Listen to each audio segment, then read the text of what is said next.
ஒரு ஸ்பூன் பாதாம் பிசின் எடுத்துருக்கேன். இதை சுடு தண்ணியில் ஊற வச்சுக்குவோம். இப்போ கேரமல் ரெடி பண்ணிக்குவோம். அதுக்கு 50 கிராம் சர்க்கரை எடுத்துருக்கேன். இதை நல்லா வறுக்கணும்.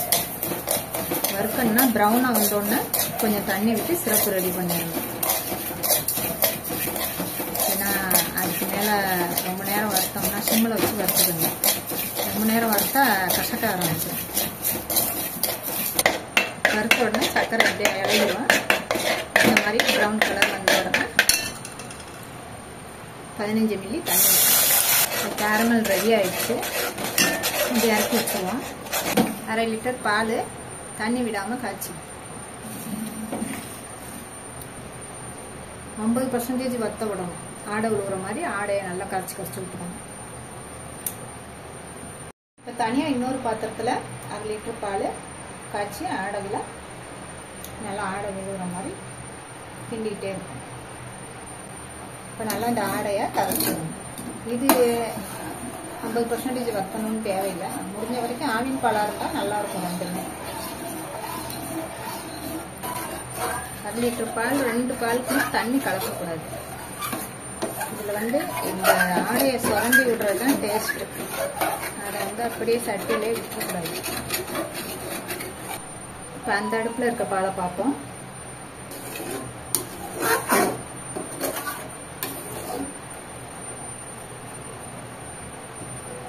பால் 50% நல்லா வத்தணும்.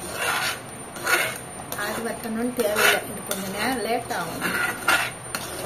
அந்த ஆடையை வலிச்சு விடுறது தான் டேஸ்ட்டு. இப்போ இந்த பாலில் இந்த கேரமல் போட்டுப்போம்.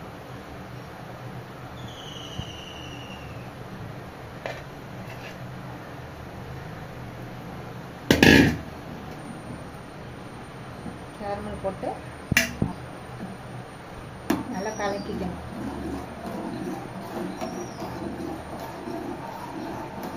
மூணு டீஸ்பூன் போட்டுக்கோங்க. அதிக நேரம் வத்த விடாத பாலில் சொல்கிறேன். 3 டீஸ்பூன் கேரமல் போட்டு நல்லா கலக்கிக்கணும்.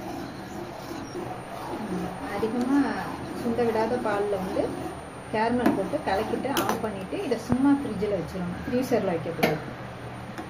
ஆற வச்சு ஃப்ரிட்ஜில் வச்சிடணும். இந்த பாலை 50% வத்திடுச்சு, சுண்டிடுச்சு நல்லா. இப்போ இதில் 25 கிராம் சர்க்கரை ஆட் பண்ணிக்கணும். சுண்டின பாலில் மட்டும்தான் சர்க்கரை போடணும்.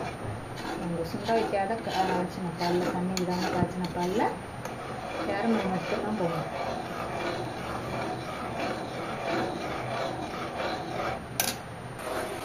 சர்க்கரை ஆட் பண்ணி கரைஞ்சதுக்கப்புறம் 75 கிராம் அளவுக்கு பால்கோவா இது மாதிரி உதிரியாக கிடச்சா கூட வாங்கிக்கலாம்.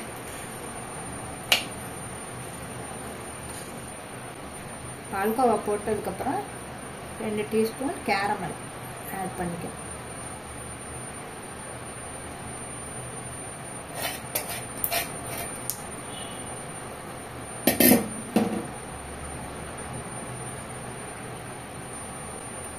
இது நல்லா ஆறுனதுக்கப்புறம் நல்லா கடைஞ்சிட்டு ஃப்ரீசரில் வச்சிடணும். இதை பால்கோவா போட்டு செஞ்சோம்னா நல்லா கச்சினதை ஃப்ரீசரில் வச்சிடணும்.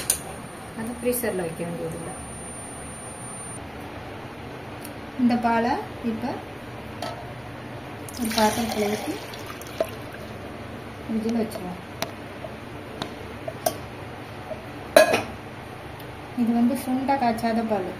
சுண்டை கொஞ்சம் நேரம் காய்ச்சி அடுப்பில் வச்சுருவோம். இதை இதில் பாத்திரத்தில் ஊற்றி ஃப்ரீசரில் மூடி அப்படியே ஃப்ரீசரில் வச்சுருவோம் கெட்டியாகிற வரைக்கும். இது சுண்டை காய்ச்சின பால். இதை ஃப்ரீசரில் வச்சுக்கணும். பாதாம் பிசினை ஊறிடுச்சு. இப்போ இதில் போட்டுக்குவோம்.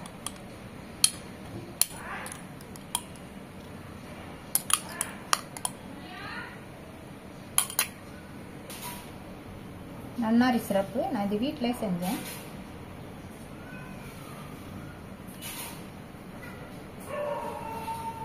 நீங்கள் எந்த கலர் வேணாலும் போட்டுக்கலாம். இப்போ இந்த சர்க்கரை போடாத வச்சோம்னா அந்த பால் கொஞ்சம் ஊற்றிக்கலாம்.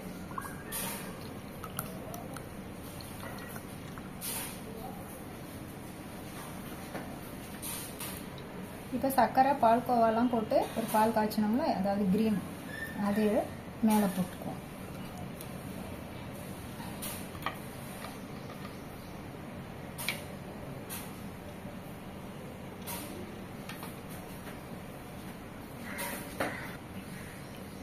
குளு குளு ஜிகாப் நண்டா ரெடி ஆயிடுச்சு.